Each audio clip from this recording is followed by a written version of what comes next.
Dans les années 90, l'Amérique était engagée dans une histoire d'amour avec son propre nihilisme. Il y avait une fascination paralysée à regarder le visage de l'anarchie et du désordre social croissant. Au milieu de cela, le tueur en série est devenu un symbole de la folie qui se trouvait derrière la porte. Dans les films comme Seven de 1995, 8 mm en 1999 et Millennium de la télévision de 1996 à 1999, il y a eu une tentative fascinée d'essayer de trouver une solution morale à une apocalypse morale de fin de siècle qui semblait imminente. Et puis il y a eu Sailor et Lula et Tuerney qui ont plongé et cherché à embrasser ce nihilisme de la fin du siècle. Entre les deux et un an avant Tuerney, il y a eu California de Dominic Sena dont c'est le premier film. Il est écrit par le scénariste Tim Metcalf qui avait déjà écrit Les Tronches en 1984 ainsi que plusieurs scénarios de genre dont Vampire vous avez dit Vampire 2. California sort donc en 1993.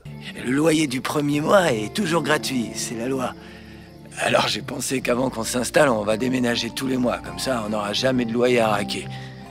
Brian Kessler, journaliste fasciné par les tueurs en série, convainc sa compagne, la photographe Carrie, de faire un road trip en Californie via l'Arkansas et le Texas pour visiter les sites de meurtres américains célèbres afin qu'il puisse écrire un livre sur le sujet. Il fait une annonce pour que des gens les rejoignent et partagent les frais de carburant. L'annonce est répondue par l'ancien détenu au chômage, Early Grace et sa petite amie adolescente Adele Corners. Carrie n'aime pas leur manière grossière, mais Brian insiste car il pense du bien d'eux. Cependant, au fur et à mesure que le voyage commence, il devient de plus en plus évident qu'Early est un tueur en série. C'est le karma. Quoi? Le karma. Vous savez, c'est quand vous faites quelque chose de mal à quelqu'un et une autre personne vous le fait payer. En vous amenant d'autres malheurs. C'est cochon?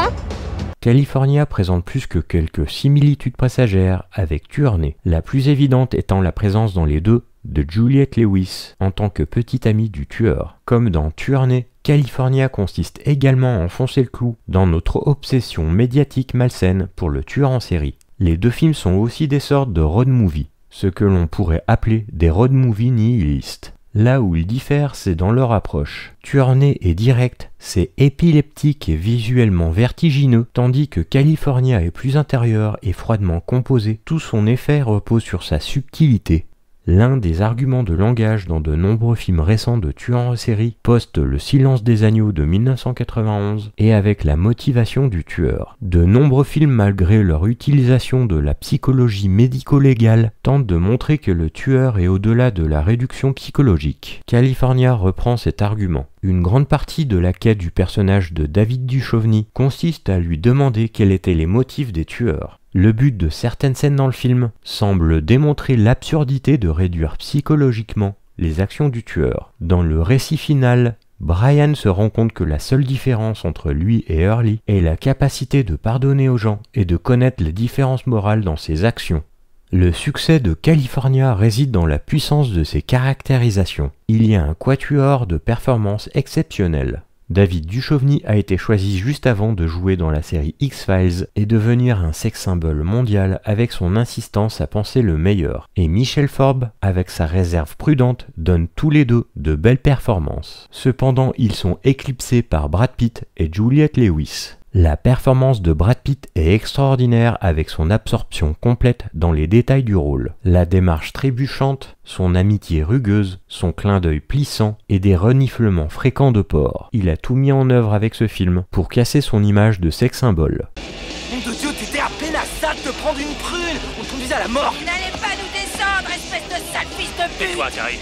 Mais c'est ce fumier qui est cinglé! Tais-toi! Il est parti! Nom de Dieu, tais-toi, Carrie!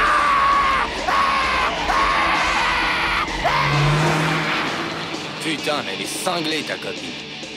Juliette Lewis est tout aussi incroyable. Elle offre une belle performance, brassant un mélange de candeur, de tristesse et d'effrayant tout au long, personnifiant parfaitement son personnage brisé et battu. Ce personnage de femme-enfant lui va vraiment comme un gant.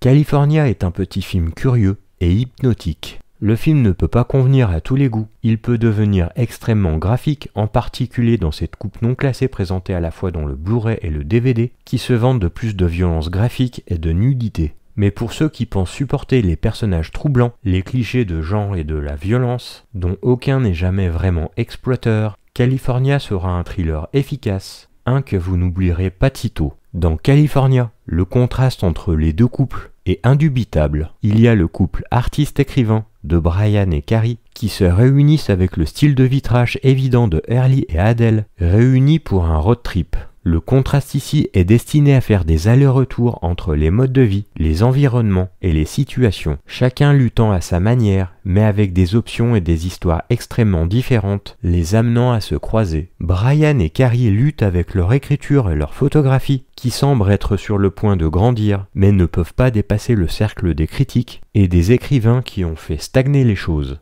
Ils se plaignent des circonstances en le faisant dans leur appartement de luxe. Et d'un autre côté, Early et Adele font face à un loyer en retard, à un propriétaire en colère et à l'approbation d'Early qui a affecté sa réticence à garder un emploi. Ce contraste est destiné à déplacer l'équilibre en cours du film. L'ironie ici est que chaque couple est également aux prises avec des problèmes d'argent, malgré des origines diverses. C'est encore un autre de ces films qui nous dit que les sudistes sans éducation sont en fait mauvais, très mauvais. Mais au moins ce film s'y prend d'une manière subtile et complexe. Ce ne sont pas des méchants aveuglément méchants, il y a plus que cela. Dominique Sena réalise de manière impressionnante en étroite collaboration avec le photographe Boran Baseli. Les images de Baseli sont magnifiquement fraîches, des déserts ouverts, des champs de tir poussiéreux, des scènes éclairées par des flashs photographiques et des intérieurs de voitures soutenus par des éclairs éclairés par la pluie. Le réalisateur fait un travail formidable pour donner vie à l'histoire, du rythme de son thriller comme un drame lent à la direction de ses acteurs. Bien que Sena laisse le film peser un peu trop au milieu, la nature plus lente du récit ajoute un peu de tension. Le film est visuellement hypnotique, avec des images ensoleillées, une atmosphère austère et étrangement sexy, jouant comme un croisement entre un casse-tête de David Lynch ou de David Cronenberg et un thriller calculé de Martin Scorsese. La violence est très graphique et la cinématographie est très bien tournée, avec des plans presque voyeuristes par moments. L'un des plans les plus efficaces du film est celui où Carrie coiffe Adele et cette dernière explique son enfance tragique. La réflexion de Carrie est montrée à travers le miroir alors qu'elle passe de l'ivresse et de l'amusement à la mort sérieuse et déprimante. Un autre grand aspect de cette histoire est la façon dont la personnalité de Early commence à déteindre sur Brian. En même temps, Early essaie de faire ressembler physiquement Adele à Carrie, et en même temps aussi, Carrie se méfie de plus en plus d'Early. Le personnage d'Early est impoli, sale, franc, sinistre et assez brutal à certains moments. Ce n'est pas la seule raison pour laquelle on aime ce personnage. Cela a beaucoup à voir avec la performance de Brad Pitt. C'est une performance dégoûtante et brillante de la part de ce dernier. Certaines de ses lignes suivies de ses actions sont également hilarantes d'une manière sinistre. Il tue à peu près tous ceux qui se mettent à travers son chemin et dans le dos de ses compagnons de voyage, jusqu'à ce qu'ils deviennent également sa cible. Si vous êtes fan de Brad Pitt et que vous n'avez pas vu cette incroyable performance, vous devriez absolument y jeter un coup d'œil. Et ce qui est ironique, c'est que seulement 2 ans plus tard, Brad Pitt, après avoir interprété un tueur en série, rentrera dans la peau du policier David Mills, qui pourchassera un serial killer dans un de ses rôles les plus célèbres et dans le film qui l'installera au rang de star, Seven, de David Fincher. Depuis, Dominique Sena a réalisé des films d'action directs, grands et vides de sens, tels que le remake de 60 secondes chrono en 2000, le film de hacker Opération Espadon en 2001 et le thriller Arctic Whiteout en 2009. Sena est ensuite revenu au genre avec l'action médiévale fantastique d'horreur Le Dernier des Templiers en 2011. Salut la compagnie, ça roule? Moi c'est Harley. Elle c'est ma meuf, Carrie. Oh, on s'excuse d'arriver comme ça chez vous, hein, mais voilà, on a décidé de rester ici cette nuit. Et pas moi, parce que moi les robots je les fais disjoncter.